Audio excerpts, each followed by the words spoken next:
জীবন পাল্টে দেওয়ার মতো 10টি চিত্র বা 10টি ছবি আজকে আপনাদেরকে দেখাবো। মানে আপনি যদি ভালো একজন থিঙ্কার হন তাহলে আপনার যে লাইফের মোড় ঘুরে যাবে। একটু দেখুন, আমি দেখাচ্ছি। প্রথমে এই যে ছবিটা দেখতেছেন, এই ছবির মধ্যে এখানে হাতের মধ্যে পানি নিছে, এটা হচ্ছে থিঙ্কিং। আর একটা গ্লাসের মধ্যে বা জারের মধ্যে পানি নিছে, এটা হচ্ছে রাইটিং। অর্থাৎ এখানে এটাই বোঝাচ্ছে, আপনি যদি চিন্তা করেন তাহলে আপনি চিন্তা করা জিনিসটা যদি এলোমেলো থাকবে, পড়ে যাবে, ছুটে যাবে, থাকবে না বা নষ্ট হয়ে যাওয়ার সম্ভাবনা আছে। আর যদি আপনি লিখে শিখেন, হ্যাঁ, এটা স্টুডেন্টদের জন্য বিশেষ করে, বা আপনি যে কোনো কিছু নোট করে রাখেন, তাহলে আপনার জিনিসটা গোছালো থাকবে, একটা নির্দিষ্ট জিনিসের মধ্যে থাকবে, বা একটা পেপারসের মধ্যে বা একটা পাতার মধ্যে থাকবে। দ্বিতীয় যে ছবিটা সেটা আমি দেখাচ্ছি। এখানে 3টা ছবি আছে। ছবি 3টার আগে লেখা আছে হাউ ডিপলি ইউ আন্ডারস্ট্যান্ড। হ্যাঁ, তারপরে 3টা সেলফ আছে। 3টা সেলফের মধ্যে কিছু বই আছে। প্রথম সেলফের মধ্যে অল্প কয়টা বই আছে, দ্বিতীয় সেলফের মধ্যে তার চেয়ে কিছু বই আছে বেশি, তারপরে তৃতীয় সেলফের মধ্যে তার চেয়ে বেশি অনেকগুলো বই আছে, অর্থাৎ সেলফ ভর্তি বই আছে। এখন আপনি এটাতে কী বুঝবেন? রিডিং।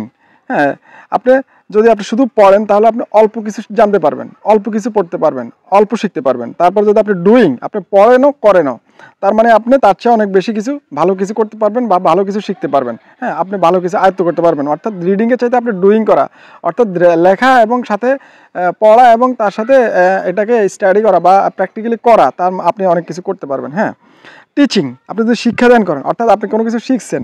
যেমন আমরা ম্যাথমেটিক্স, গণিত যখন আমরা করি, তখন গণিত করার সময় আমরা কী করি? নিজেরা করার সময় আমরা খাতায় করি। একটা অঙ্ক যদি আমরা 5 বার করি, তাহলে সেটা আমাদের দেখা গেছে অনেক দিনের জন্য মোটামুটি আত্মস্থ বা হয়ে গেছে।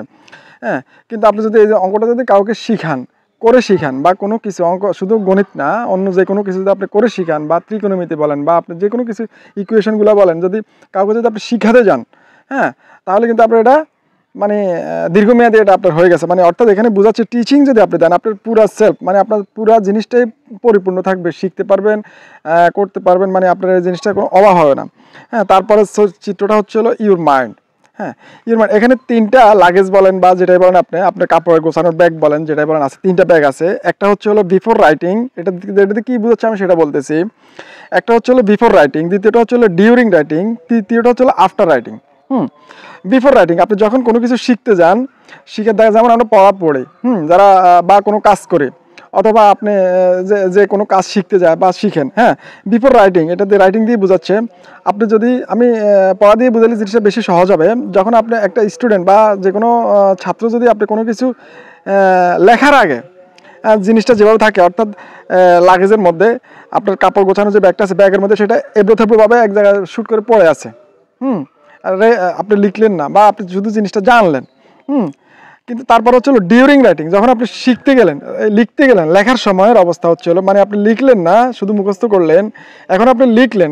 ডিউরিং রাইটিং অর্থাৎ লেখার সময় আপনি জিনিসটা হচ্ছে হলো যে আপনার লাগেজটা আছে, অর্থাৎ আপনার যে কাপড়ের যে ব্যাগটা আছে, যে ব্যাগের মধ্যে আপনি আপনার কাপড়গুলো রাখবেন, অর্থাৎ যে আপনার মস্তিষ্কের মধ্যে আপনি যে লেখাটা বা পড়াটা বা যে কাজটা বা যে জিনিসটা আপনি রাখতে চাচ্ছেন, সেটা আপনি যখন লিখবেন, তখন মানে আপনার জিনিসটা এক জায়গায় রয়েছে, মানে এক জায়গায় থাকলো, এই জিনিসটা হচ্ছে বোঝা, এক জায়গায় থাকবে। আফটার রাইটিং, আপনার বিফোর রাইটিং, ডিউরিং রাইটিং এবং আফটার রাইটিং এর মধ্যে পার্থক্য হচ্ছে, আফটার রাইটিং দেখেন আপনি লেখা শেষে, যখন আপনার লেখার আগে মুহূর্তে লেখার সময়ের অবস্থা, এবং আফটার রাইটিং যখন আপনি লিখে ফেললেন, লেখার পর আপনি কী হলো, আপনার লাগেজের মধ্যে কাপড়গুলো কীভাবে সুন্দরভাবে ভাঁজ পরিপাটি একদম সাজানো আছে। দেখুন আপনি কি সুন্দরভাবে এটা রাখা আছে। এখানে আপনার ইউর মাইন্ড, অর্থাৎ আপনার মনকে যদি আপনি এভাবে করে নেন, বিফোর রাইটিং, লেখার আগে আপনার লাগেজের কাপড়গুলো এভাবে থাকবে, মনের অবস্থা এভাবে থাকবে, আপনি যদি কোনো কিছু মনে রাখতে চান। আর যদি আপনি লিখে রাখেন তাহলে এভাবে থাকবে। আর যদি আপনি লেখার পরে দেখবেন যে আপনার কাগজের মধ্যে আপনার লেখাগুলো সুন্দরভাবে একটা পাতার মধ্যে একদম সুন্দরভাবে গোছানোভাবে লেখা আছে। আপনি যখন ইচ্ছা তখন খুলে এটা দেখতে পারবেন। কিন্তু আপনার লেখা অবস্থা কি হচ্ছে, আর লেখার আগে কি হচ্ছে, আর লেখার পরে কি হচ্ছে। অর্থাৎ আপনি কোনো কিছু যদি দেখা গেছে, আপনি রাত্রে একটা জিনিস চিন্তা করে শুয়ে গেলেন, ঘুমিয়ে গেলেন, কোনো লাভ হলো না, সকালে হয়তো আপনি ভুলেও যেতে পারেন। আপনি যদি লিখতে বসলেন, আপনি জিনিসটা লিখতে বসলে, একটা জিনিস লিখছেন, আপনি লিখতেছেন, ওই সময় আপনার মনে আসতেছে, লিখতেছেন বা গোছাই লিখবেন।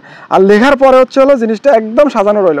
আপনি সকালে, আপনি 10 বছর পরে, 5 বছর পরে, 1 সপ্তাহ পরে আপনি জিনিসটাকে খুব সুন্দরভাবে আপনি গোছানোভাবে পাবেন। হ্যাঁ, এটা হচ্ছে হলো ইউর মাইন্ড, আপনার মনের অবস্থার বিষয়টা বোঝাচ্ছে যে কোনো কাজ নিয়ে। তারপরে ছবিটা হচ্ছে হলো, 2টা ছবি দেওয়া আছে, ইটের ছবি। হ্যাঁ, এখানে যেটা লেখা আছে, একটা হচ্ছে লিসেনিং টু রেসপন্ড, আরেকটা হচ্ছে হলো লিসেনিং টু আন্ডারস্ট্যান্ড। অর্থাৎ আপনাকে কেউ কিছু বললে আপনি যেটা রেসপন্স করেন, সে প্রেক্ষাপটের একটা জিনিস বুঝাইছে, আর আপনি যখন বুঝেন জিনিসটা, বুঝলে জিনিসটা কী হয় সেটা বুঝাইছে আরেকটা। হ্যাঁ, এখানে দেখুন আপনি পানি ফেলতেছেন, এটা হচ্ছে লিসেনিং টু রেসপন্ড। শোনার সময় আপনি যখন ইয়ে করবেন, পানিটা পড়ে যাচ্ছে, আপনি বুঝতেছেন ঠিক আছে কিছু পানি আপনার নিচে পড়ে যাচ্ছে, এটা আপনি শোনা অবস্থায়। আর যদি আপনি বুঝে জিনিসটা আত্মস্থ করেন, বুঝে রাখেন, তাহলে জিনিসটা কিন্তু পড়বে না, সুন্দরভাবে গোছালোভাবে থাকবে। এবং আপনার যে মনটা, এখানে দুই কালার দিয়ে বুঝেছে, একটা হচ্ছে রেড, একটা হচ্ছে হলো ইয়েলো। ইয়েলোটার মধ্যে আপনার আবার একটু ডিজাইন করা আছে। অর্থাৎ আপনি যখন বুঝবেন জিনিসটা, তখন আপনার জিনিসটা সুন্দর থাকবে, গোছানো থাকবে, আপনার মনের মধ্যে আপনার এটাকে একটা ভিজুয়ালাইজ করতে পারবেন, সব কিছু মিলে আপনার জিনিসটা ভালো হলো। তারপরের ইমেজটা হচ্ছে দেখুন, এইটা হেডলাইন দেওয়া হচ্ছে হলো হোয়ার টু ইনভেস্ট, আপনি কোথায় ইনভেস্ট করবেন। হ্যাঁ, আপনি কোথায় ইনভেস্ট করবেন আপনি নিজেকেই চিন্তা করতে হবে, আপনি নিজেকেই এটা সিদ্ধান্ত নিতে হবে আপনি ইনভেস্ট করবেন কোথায়। প্রথম ইনভেস্ট হচ্ছে আপনার মস্তিষ্কের মধ্যে, আপনি একটা ডলার সাইন দিয়ে রাখছে, ডলার সাইন দিয়ে আপনার মস্তিষ্কের মধ্যে আপনি স্কিলস, আপনি ইনভেস্ট করবেন আপনার মেধার মধ্যে আপনি কি ইনভেস্ট করতেছেন, টাকা। হ্যাঁ, দ্বিতীয়টা হচ্ছে ইউর ফ্যামিলি, আপনার ফ্যামিলিকে আপনার সময় দিতে হবে। হ্যাঁ, এখানে একটা ঘড়ি ঢুকে দিতেছে ফ্যামিলি, অর্থাৎ ফ্যামিলি একটা লাভ চিহ্ন দিয়ে দিচ্ছেন হার্স, এখানে আপনার ফ্যামিলিকে আপনার সময় দেওয়া লাগবে। আপনার আর হচ্ছে আপনার তৃতীয় ছবিটা হচ্ছে ইউর কমিউনিটি, অর্থাৎ আপনার সমাজ, আপনার চারপাশের লোকজন, আপনার সামাজিক লোকজন যারা আছে, যাদের সাথে আপনি বসবাস করেন, চলাফেরা করেন, সকালে উঠলে দেখেন বা বিকেলে ঘুরতে বের হলে দেখেন, এই কমিউনিটির মধ্যে আপনি আপনার ভালোবাসাটা ছড়াই দিবেন। তখন আপনার লাইফটা হচ্ছে হলো এই জিনিসগুলো আপনি আপনার লাইফটা সুন্দর করার জন্য ইনভেস্ট করবেন। আপনি কোথায় কি ইনভেস্ট করবেন, হ্যাঁ, নিজের মধ্যে আপনি অর্থ সঞ্চয় করবেন। আপনার ব্রেনের মধ্যে টাকা দিয়ে একটা ডলার সাইন দিয়ে দিচ্ছে, তারপর হচ্ছে ইউর ফ্যামিলি, সেখানে একটা ঘড়ি দিয়ে দিচ্ছে। হ্যাঁ, সেখানে আপনার ফ্যামিলিকে আপনার সময় দিতে হবে, আপনার কমিউনিটিকে আপনার ভালোবাসতে হবে। হ্যাঁ, এটা হচ্ছে হলো আপনার ইনভেস্ট করার জিনিসটা কোথায় কি ইনভেস্ট করবেন, এই জিনিসটা আপনাকে বোঝাইছে। তারপর হচ্ছে হলো stepping out of your comfort zone, আপনার কমফোর্ট জোনটা আপনি কোথায় কমফোর্ট ফিল করেন, কোথায় আপনি আরামদায়ক ফিল করেন, সেটা হচ্ছে বোঝাচ্ছে হলো এটা। এখানে দুইটা ইমেজ দেওয়া আছে, একটা ইমেজের মধ্যে একটা জারের মধ্যে একটা মাছ আছে, মাছটা বের হওয়ার জন্য খুব ছটপট করতেছে, আর জার থেকে মাছটা বের হয়ে গেছে। এখানে শিরোনাম দিচ্ছে হচ্ছে what it feels like before. হ্যাঁ, আপনার জারে থেকে বের হওয়ার আগে আপনার অনুভূতিটা কি, মাছটা কিন্তু জারের ভিতরে আছে, কাচের জারের। তারপরে শিরোনাম হচ্ছে what it feels like after, jar থেকে বের হওয়ার পরে আপনার অনুভূতিটা কি, আপনার কমফোর্টেবল বা আপনার মানে আপনার কেমন ফিল করতেছেন, কেমন আপনার কাছে লাগতেছে, সেই জিনিসটা এখানে বুঝাইছে। এটা হচ্ছে আপনি কোথায় কোন রকম কোন জোনে, কোথায় আপনার কমফোর্ট জোনটা কোথায় হবে, আপনি সেটা আপনাকে নিজেকেই নির্ধারণ করতে হবে, আপনি বুঝতে হবে কোথায় কীভাবে আপনি থাকতে পারবেন। তারপর ইমেজটা হচ্ছে হলো you can do anything but not everything. এখানে 5টা করে জার দেওয়া আছে। হ্যাঁ, উপরেরটা লেখা আছে ইউ ক্যান ডু এনিথিং, অর্থাৎ আপনি সব কিছুই করতে পারবেন। আচ্ছা, আর হচ্ছে হলো বাট নট এভরিথিং, কিন্তু কোনো কিছুই পারবেন না। যেমন আপনি একটা জারের মধ্যে যখন আপনি পানি দিয়ে দিচ্ছেন, হ্যাঁ, তখন ওই জারটা সম্পূর্ণরূপে পুড়ে যাচ্ছে। হ্যাঁ, আপনি একটা জার সম্পূর্ণরূপে পরিপূর্ণ করতে পারতেছেন, কিন্তু একটা জারের পানি দিয়ে আপনি যদি 5টা জার ভর্তি করতে যান, তাহলে কিন্তু আপনি পারতেছেন না। অর্থাৎ এটা দিয়ে আমরা অনেক কিছু বুঝতে পারি। যেমন আমাদের সমাজের মধ্যে বলে যে এক মুখ সোনা দিয়েও ভরা যায়, 5 মুখ ছাই দিয়েও ভরা যায় না। হ্যাঁ, এটা দিয়ে বোঝায় যে আপনার সন্তান যদি একটা হয় বা 2টা হয়, আপনি তাদের চাহিদা মোটামুটি বা ভালোভাবে আপনার সামর্থ্য অনুযায়ী সব কিছু আপনি পূর্ণতা দিতে পারবেন, তাকে লেখাপড়ার ক্ষেত্রে, তার চাহিদার ক্ষেত্রে, তার আনন্দের ক্ষেত্রে বা যে কোনো ক্ষেত্রে। কিন্তু আপনার সন্তান যদি অনেকগুলো সন্তান হয়, তাহলে কিন্তু আপনি সবার চাহিদা আপনি সব পরিপূর্ণভাবে পুরাইতে পারবেন না। এখানে সেম জিনিসটা বুঝাইছে, আপনি একজনে 5টা জারের পানির মধ্যে দিলে তলার মধ্যে একটু জারের মধ্যে পানি পড়ে রয়েছে, আপনি জিনিসটা দেখলেই বুঝতে পারতেছেন। আর একজনে যদি একটা জার যদি পরিপূর্ণ করতে যায়, অর্থাৎ একজনের ইনকাম সোর্স দিয়ে যদি একজন যদি তার একটা সন্তানকে বা 2টা সন্তানকে যদি মানুষ করতে যায়, তাহলে সম্পূর্ণরূপে সম্ভব। হ্যাঁ, তারপরেরটা হচ্ছে হলো দিস ইজ বার্ন আউট, আর this is also burn out, দুইটাই জ্বলার পরের অবস্থা।